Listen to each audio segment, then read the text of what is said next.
It's time to consider what will happen to firms in the long run. Not only the firm's decision about how much to produce, if anything, but also what is expected to happen to the market supply curve in the long run. Now, what makes the long run different than the short run? In the long run, it is assumed that all inputs are variable. All inputs are variable. So what that means is that fixed costs are equal to 0, and furthermore, total costs in the long run are all variable. So in the long run, everything is treated as variable. You're talking about a long enough time horizon that firms can expand their production, they can buy more equipment, move into a bigger factory size. Everything is treated as variable. The second condition of the long run is that firms are allowed to enter, firms can enter and exit the industry. We're going to really focus on this second one in this video as we watch to see how entry and exit is going to affect the market supply curve, and also we'll consider the conditions under which a firm would want to enter or exit an industry. So let's consider this situation. Here we have a case where a firm is earning economic profit. At the market price, given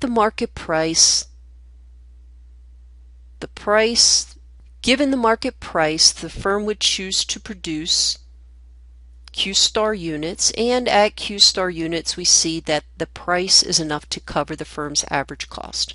So the firm is making positive economic profit. Well, if profit is greater than 0, in the long run, other firms are going to have an incentive to enter into that industry. And when other firms decide to enter into the industry, the market supply curve will shift to the right. So when profits are positive, the firm is going to face more competition. The firm faces more competition, and that just means more firms enter into the industry, which is going to cause the market supply curve to shift to the right or increase. So given that new market supply curve, as more and more firms enter into the market price is going to fall, and the firm, because it faces stiffer competition, will have to accept this new market price. And we see that because of the stiffer competition, it's not going to be producing as much output. So here's the new quantity of output, and we see that its profit per unit has really fallen. And as long as the typical firm in the market is making profits, this entry will continue. The supply curve will continue to shift to the right until there's no incentive to enter anymore. And when does entry stop? When does it stop? Entry is going to stop when all firms, if this is a typical firm, if all firms are earning 0 economic profit.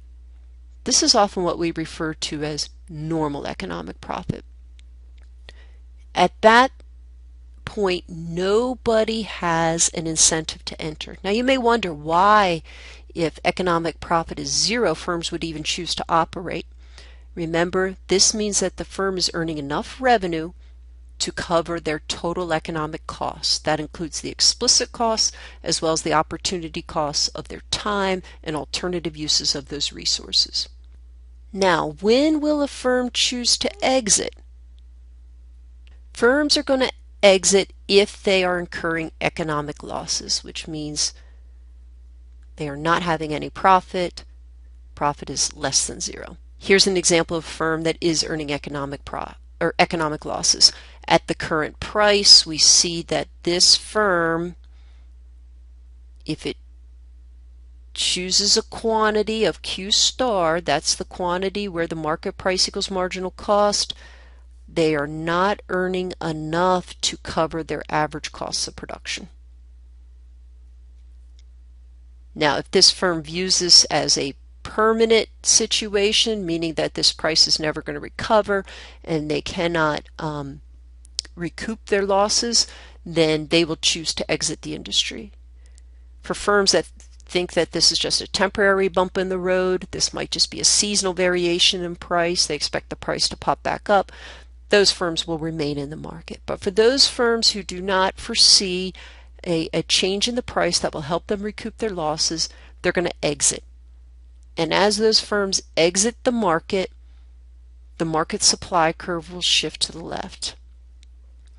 And so if this, let's suppose this was a firm that decided to stay in the market, they did not foresee this as a permanent increase, they did not foresee this as a permanent decrease in price, then what would happen is for those firms that chose to stay in the market, they would see a new market price, and that price might be enough to help them recoup their losses. As other firms exit the industry, they will be left with a situation where they will be able to provide more output to the consumers who were deserted by the firms that left the industry. That exiting will occur until profits will return to normal. So exiting occurs until normal profit is realized. And normal profit again implies that profit is equal to 0. And so normal profit, once it's realized, there's no incentive for any firms to exit the industry anymore. Now, if you're observant, you notice that the way this was drawn, at this new market price, the firm is actually earning a little economic profit. So what that would mean is, in the long run, some firms would enter to erode that profit. But this entry and exiting will only happen if profits are something other than normal.